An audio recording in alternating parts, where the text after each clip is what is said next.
Infidélité, polyamour, couple libre, échangisme, libertinage. Que choisir quand notre couple est en crise? Bonjour tout le monde, j'espère que vous allez bien. Ça fait longtemps que je ne m'étais pas posée avec vous pour vous faire une petite vidéo un peu plus longue que mes dernières vidéos. C'était à la demande d'une personne qui m'a demandé de faire une vidéo sur l'infidélité. Mais je ne peux plus faire que l'infidélité parce que maintenant, il y a plein d'autres options pour le couple quand le couple est en crise. Excusez-moi. Que dire? Infidélité vient du mot, la fidélité, c'est l'inverse du mot fidélité. Donc, ça veut dire une tromperie. Donc, ça veut dire que, quoi qu'il en soit, une infidélité est une trahison de la relation de couple, du contrat relationnel de couple initial.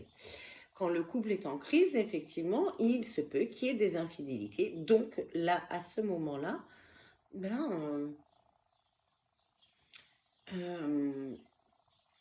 plutôt que d'affronter la relation, le couple, on préfère fuir ailleurs, quitte à trahir la relation. D'accord?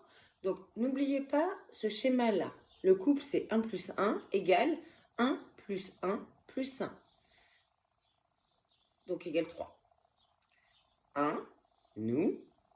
Le dernier, c'est l'autre. Et au milieu, il y a un 1 qui est très, très, très important. C'est le contrat relationnel que vous avez fixé dans votre couple.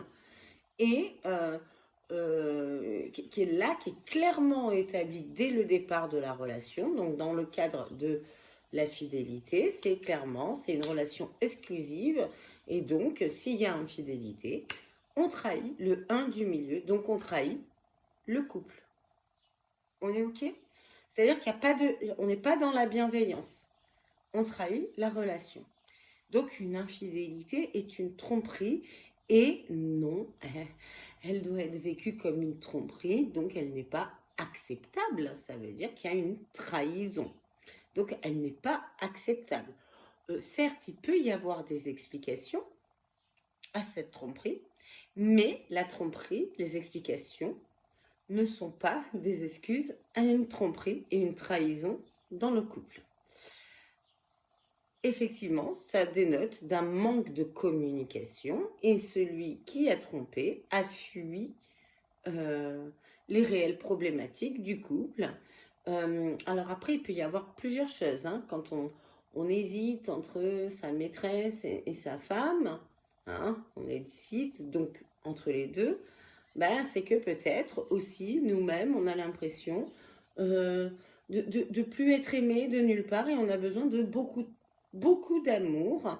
Quoi qu'il en soit, c'est pas effectivement la bonne solution. Alors, pour la maîtresse, la pauvre, moi j'ai toujours dit aux femmes, surtout aux femmes, ça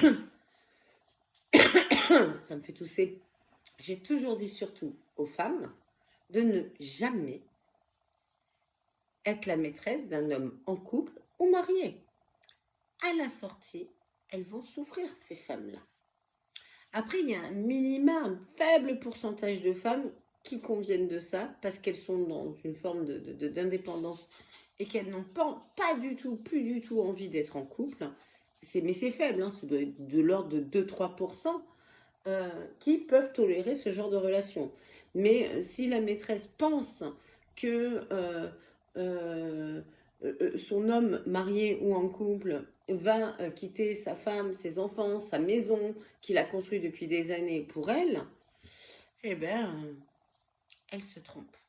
Elle souffre obligatoirement. La femme est traitée de folle, enfin pas de folle, l'homme manque d'affection, manque d'amour et va en chercher ailleurs. On m'a posé la question pour savoir si c'était un traumatisme de l'enfance de la part des gens infidèles, des gens qui ont vécu des traumatismes dans leur vie qui font que ça les a rendus infidèles.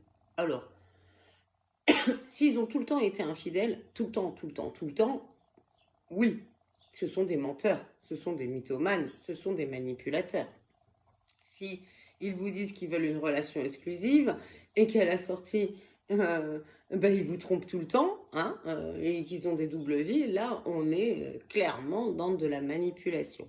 Par contre, les personnes qui trompent une fois, c'est qu'il y a une crise dans le couple et que la porte a été ouverte ailleurs. Et plutôt que d'aller régler le problème dans le couple, avant d'aller voir ailleurs, ils préfèrent fuir la communication et aller vers l'extérieur. Et évidemment, dans le cas des femmes qui vont voir ailleurs, très souvent, elles quittent leur conjoint juste après parce qu'une femme ne peut pas, elle va tomber amoureuse de son amant parce que son mari, son partenaire ne lui donne pas assez d'attention et d'affection. Et une femme, quand elle a de l'attention et de l'affection, quand elle est enfin vue en tant que femme, effectivement, elle va faire le choix de l'amour plutôt que le choix de la construction. Tandis qu'un homme, lui, très rares sont ceux qui quittent leur femme, même s'il n'y a plus d'affection et tout ça, parce qu'il va plus faire pour leur maîtresse qu'ils aiment, peut-être, hein, probablement, mais qui souffrent. Il va plus faire le choix de la maison, de la construction. Donc c'est pour ça que je dis toujours, les femmes, laissez les hommes en couple, les hommes qui sont en couple, n'y allez pas. Ça va faire souffrir tout le monde, vous y compris, bien sûr, mais tout le monde, et ça va vous retomber dessus. J'espère que j'ai bien répondu déjà à cette question de l'infidélité. Infidélité, c'est une tromperie, c'est une trahison, ce n'est pas acceptable, et quand ça a lieu dans le couple, ça demande pour le couple d'avoir peut-être un break, une période de grande réflexion, même de séparation, pour comprendre ce qui s'est passé et pour rétablir, pourquoi pas dans le temps, une communication. Pourquoi pas? Après, l'infidélité peut être un déclic pour le couple, cette trahison, cette tromperie, pour que le couple reparte à zéro, mais il faut du temps. Ça ne se fait pas en 1 mois, en 2 mois. Il faut d'abord une période de séparation pour que ça fasse un vrai déclic, pour amener le couple à retomber amoureux, Mais il faut du temps à tout ça. Ça se fait pas comme ça. Hein, on se fait tromper, si on accepte la tromperie, il y en aura d'autres. Et il y en aura plein d'autres. Si on l'accepte comme ça, il y en aura plein d'autres. Ce n'est pas acceptable. Après, il y a des couples qui s'ennuient un peu, à un moment donné, au bout de certain nombre d'années, et décident de se parler de relations libres, de couples libres, etc. Alors là, c'est un piège, encore une fois, hein, c'est un piège. Après, ça peut être une expérience partagée ensemble, hein, pourquoi pas, hein. C'est dans le consentement, c'est-à-dire que plutôt que d'être infidèle, ils décident de se dire toute la vérité, rien que la vérité, et de rester soudés, en se disant, oui, on peut aller voir ailleurs, mais sans y mettre d'engagement émotionnel dans les relations où on est ailleurs. Bon, je suis désolée, hein, moi j'ai envie de vous dire, c'est très très joli tout ça, c'est vraiment une théorie qui est très belle. On peut aller voir ailleurs sans s'engager émotionnellement, juste, juste parce que pour découvrir d'autres expériences sexuelles, etc. Mais nous, on s'aimera toujours. Oh, c'est très très beau comme théorie. On aime le monde. Alors quand on va dans les clubs de libertinage, alors j'y suis jamais allée personnellement, mais j'ai entendu plein de témoignages. Mais c'est très beau, tout le monde s'aime, tout le monde est génial, l'esprit est ouvert. Bon, pour moi, c'est presque sectaire, parce que c'est de l'utopie, c'est de la théorie, ce n'est pas de la pratique. En pratique, voilà ce que je vois, et je fais que le dire, mais voilà ce que je vois.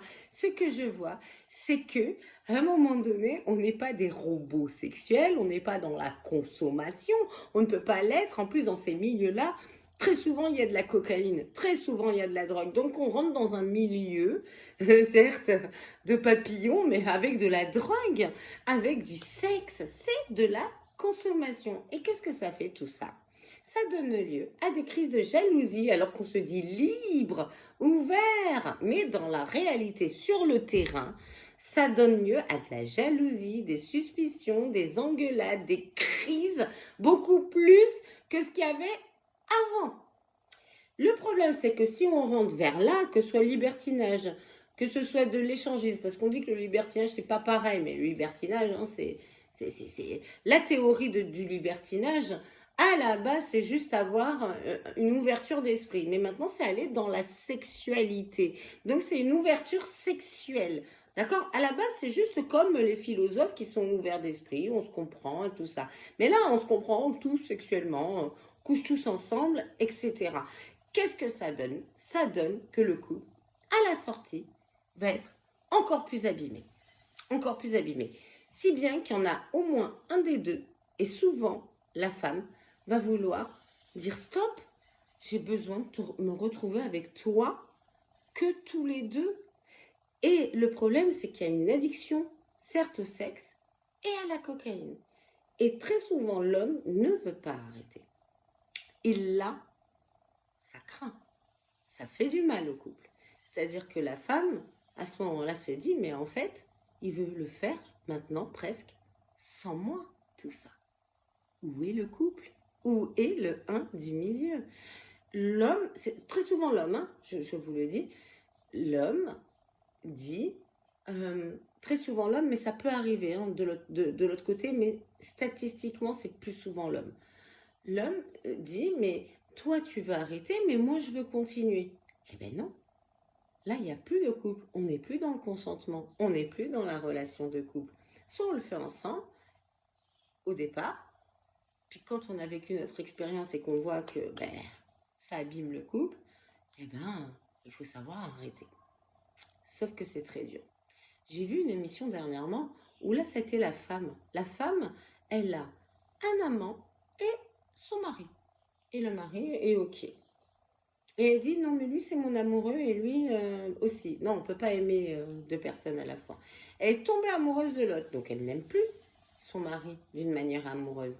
Elle l'a juste pour de la sécurité. Lui a décidé d'accepter ça, c'est leur contrat à eux, mais je pense qu'il souffre énormément quand il voit sa femme partir le week-end pour aller voir son homme qui revient le dimanche soir, rentre dans le lit alors qu'elle s'est fait tripoter toute la nuit par un autre homme. J'imagine la souffrance. Et je pense que cet homme-là est dans la dépendance affective. Hélas, c'est inacceptable. Le couple, c'est pas ça pour moi. Le couple, c'est le 1 plus 1 de la bienveillance au milieu.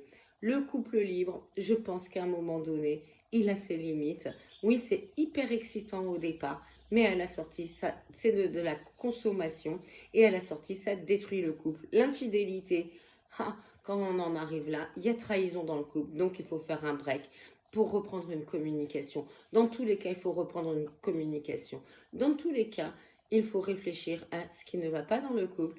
Il vaut mieux aller faire une thérapie de couple, réfléchir, voir s'il reste de l'amour et se séparer au pire de manière respectueuse pour garder un très bon lien. Et si on a besoin de vivre des choses ailleurs, parce que à un moment donné, on ne ressent plus de sentiments amoureux, qu'on aime bien juste l'autre, et ça veut dire qu'il est temps de se séparer, même s'il y a une maison et des enfants, mais garder un bon terme de manière intelligente avant de se détruire dans l'infidélité et dans le polyamour, les relations de couple libre, le libertinage, l'échangisme, etc.